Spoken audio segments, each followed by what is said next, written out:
Grande é o nosso Deus, que este Deus na sua grandeza, na sua misericórdia nos conceda os lenços do consolo, da salvação e da fé que Jesus nos conquistou. Amém. O texto bíblico de hoje, de Apocalipse, é um texto fantástico, sobrenatural, porém real e certo a todos nós. E dentre as diversas visões que João teve, ele teve o grande privilégio de dar uma espiadela para dentro do céu.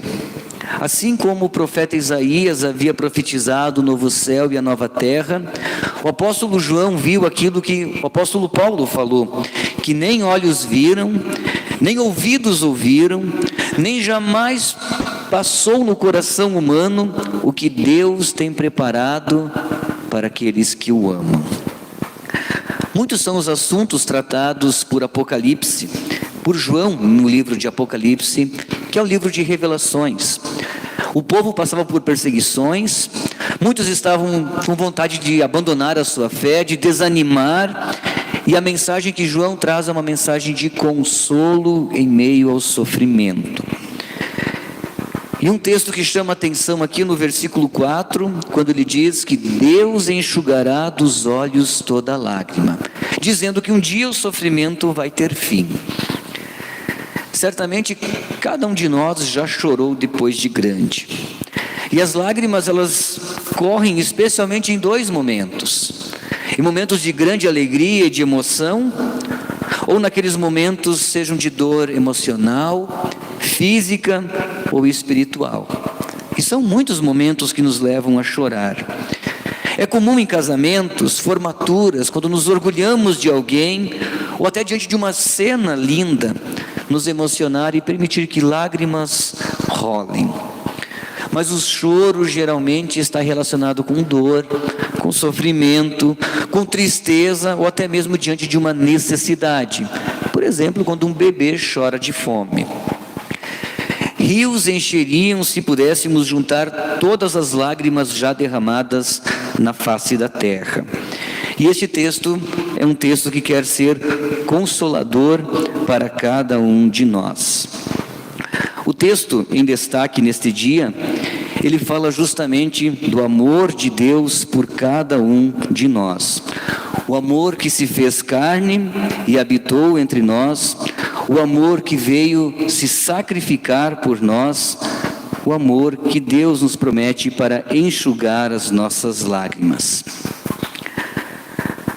Uma das consequências do pecado, além de todas as mazelas e sofrimentos que nos fazem chorar, é aquela necessidade de viver e encarar o vazio, de algo que falta para nos completar, nos preencher e dar sentido à nossa vida. Percebo que nós passamos a nossa vida suando, chorando, ralando, se preocupando, reclamando e buscando o inalcançável. E este inalcançável muitas vezes nos deixa um sentimento de culpa, um remorso pelo tempo perdido e nos joga numa treva de solidão. Mais cedo ou mais tarde na vida nós nos encontramos sozinhos, com um sentimento de abandono. É assim que acontece quando nós choramos por uma despedida ou choramos por um luto. Nós nos sentimos pequenos, incompletos, oprimidos pelas trevas e precisamos de um colo, precisamos de consolo e precisamos de conforto.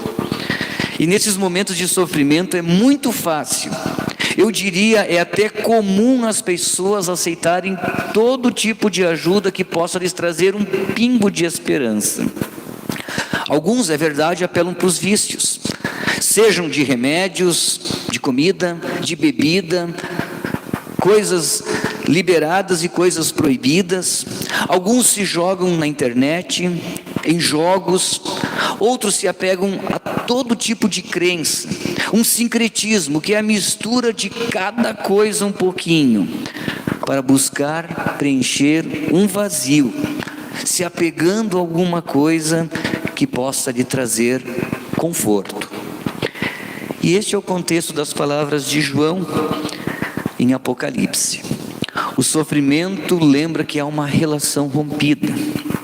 E está claro que o início e o único que pode nos restaurar essa relação rompida, essa relação existencial e real, é o próprio Deus. João descreve essa união perfeita e harmoniosa, de onde os contos infantis se inspiraram para falar de um príncipe encantado. Esta é a cena que João fala aqui, a cena do noivo que vem resgatar a noiva. Deus compara a sua relação com o seu povo como uma relação de casamento, onde Cristo é o noivo e a igreja é a noiva. E esta relação harmoniosa, estabelecida e desejada para completar e preencher a existência humana, ela é necessária para dar um sentido à vida. Portanto, se o pecado, o egoísmo e a falta de amor fazem com que as nossas lágrimas corram, fazem abrir feridas que nunca fecham, fazem com que tenhamos dor, é no perdão, mediante o pagamento humanamente impagável, que Deus nos compra novamente em Jesus Cristo. Quando Jesus foi crucificado pelos nossos pecados, as suas últimas palavras que ele disse na cruz, lá em João 19:30, ele disse: está consumado, está paga, a dívida está quitada. E agora nós podemos ter acesso ao perdão. E aqui em Apocalipse 21:6, Jesus reafirma dizendo que tudo está feito, completado, consumado, e nós temos acesso à alegria e à liberdade plena. São palavras diferentes que dizem que algo chegou ao seu fim. Qual é a diferença entre essas duas palavras? A primeira lembra o pagamento, que nós fomos comprados, nós fomos salvos, fomos resgatados pelo sangue do Cordeiro. A nossa dívida foi quitada, mas nós ainda vivemos neste mundo cheio das marcas do pecado e daquilo que traz muitas tristezas a cada um de nós. A segunda palavra lembra uma plenitude, algo completo, finalizado. Aquele primeiro pagamento efetivado agora se concretiza. E é a partir dessa concretização que nós temos o consolo das palavras de Apocalipse, que ali não haverá mais lágrimas, nem dor e nem sofrimentos. Tudo está certo agora. Passou. Eu vou exemplificar para vocês entenderem o que eu quero dizer nesta noite. Sabe aquela compra que nós fazemos pela internet, que a gente paga com cartão de crédito? Nós escolhemos o produto e pagamos, e depois recebemos uma notificação dizendo que aquela dívida está paga. O seu pagamento foi autorizado. E enquanto nós não recebemos o produto que nós compramos, nós ficamos na espera, aguardando. E quando chega finalmente aquilo que nós muito queríamos e compramos, então tudo está completado, tudo está feito. Pois então, Deus nos comprou, nos resgatou, nos fez sua família. Mas que diferença isso faz na minha vida? Que resgate é esse? Será que eu preciso de um resgate desse tipo? Os judeus diziam: por acaso nós somos escravos de alguém? E nós precisamos entender uma história para que tudo isso faça sentido. Precisamos entender quem é a noiva que João está falando aqui em Apocalipse. Essa história começa assim. Era um casal apaixonado, que viviam em perfeita harmonia. Mas a noiva traiu o noivo, abandonou, se prostituiu e caiu num poço sem fundo. Ela acabou sendo comprada e levada como escrava. Ela foi levada para outro país e vivia se escondendo como uma fugitiva. Essa noiva perdeu toda a sua dignidade e o seu respeito, e não lhe resta mais nada. Só sofrimento e lágrimas resultam de uma dor física, mental e espiritual. Mas agora é tarde. O noivo não consegue esquecer a noiva. Ele não desiste da noiva. Ele jamais esqueceu dela. Ele vai atrás dela, querendo trazê-la de volta para casa. Mas ela não pertence mais ao noivo. Não está mais livre. Ela pertence ao outro dono. O mundo, o diabo e a sua própria carne. Ela está fadada à perdição e morrer na miséria, humilhada, sem esperança nenhuma, como se fosse fruto do acaso. Mas o noivo está disposto a levá-la para casa, custe o que custar. Levar ela para casa, mesmo que ela tenha bebido em todas as fontes, mesmo que tenha se jogado nos vícios, na dependência, que lhe traiu e tenha ignorado todas as ligações e as mensagens que ele tem mandado para ela. Mas isso tem um preço. Foi necessário um tetelestai. Foi necessário um está pago, está consumado. Agora o noivo aguarda ansiosamente pelo casamento, pela noite de núpcias, para eles viverem novamente num novo lar, até que aconteça o está feito, até que eles possam estar juntos. E o noivo vai dizer para a noiva: passou, as primeiras coisas já passaram, esqueça, chega de chorar, pare de sofrer, eis que faço todas as coisas novas. Meus irmãos e irmãs, você conhece uma pessoa assim? Você conhece uma noiva como esta? Nós somos a noiva, eu e você. Nós gostamos de desprezar o noivo. Nós passamos dias, semanas, meses, anos, uma vida sem querer saber do noivo. Nós somos experientes quando o assunto é traição. Nós buscamos preencher a nossa vida com muitas coisas, com desejos, crenças, superstições. Bebemos em todas as fontes que nos derem para beber. E é deste jeito que nós nos prostituímos. O nosso pecado nos tirou a dignidade, nos tirou a liberdade. E chorar é, do ponto de vista humano, a nossa única certeza. Porque tudo resulta na morte. E nós somos impotentes. As lágrimas brotam de um coração quando ele está ferido, quando ele está sofrendo e não tem força nem poder para mudar aquela situação. Mas a sua liberdade foi comprada. A sua liberdade foi comprada lá na cruz. Você agora está a caminho do seu lar, porque Jesus já pagou a sua liberdade, já te tirou da garra do teu escravizador. Você está a caminho do novo lar, e lá no novo lar, Deus vai lhe enxugar os olhos todas as lágrimas de sofrimento.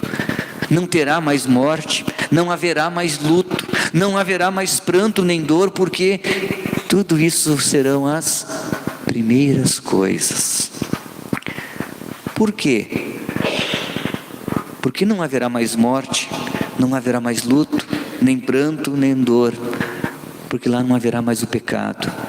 E tudo que nós temos vivido, sentido, lamentado, desgastado, são as marcas e as manchas e as consequências do pecado.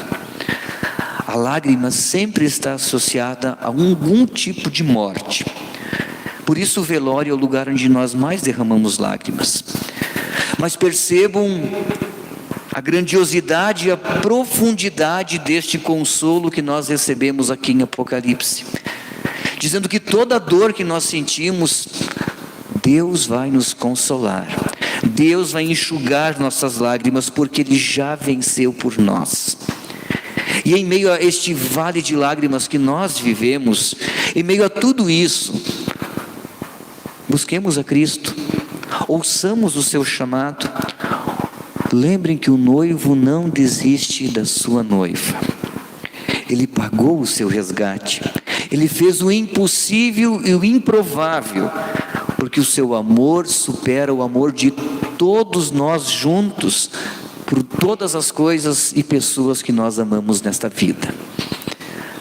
ao lado do noivo, nós seremos consolados.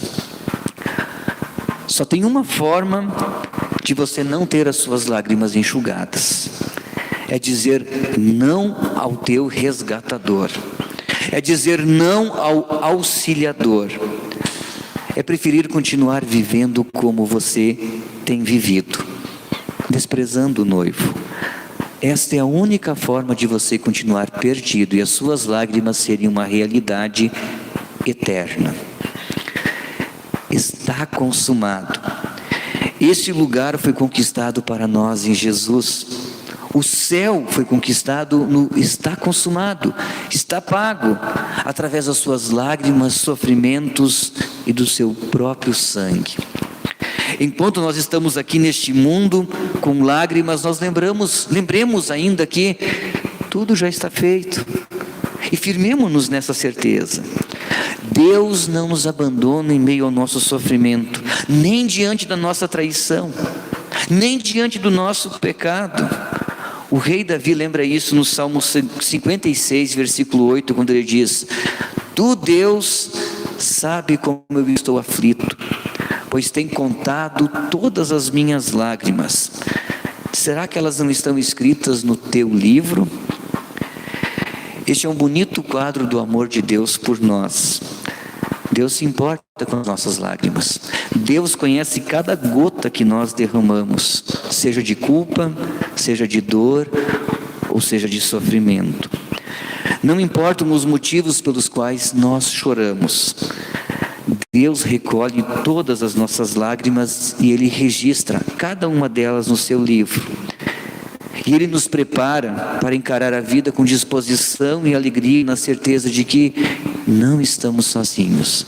Estamos voltando para casa. Estamos no caminho entre aquele que nos escravizou e aquele que nos comprou, pagando a nossa dívida.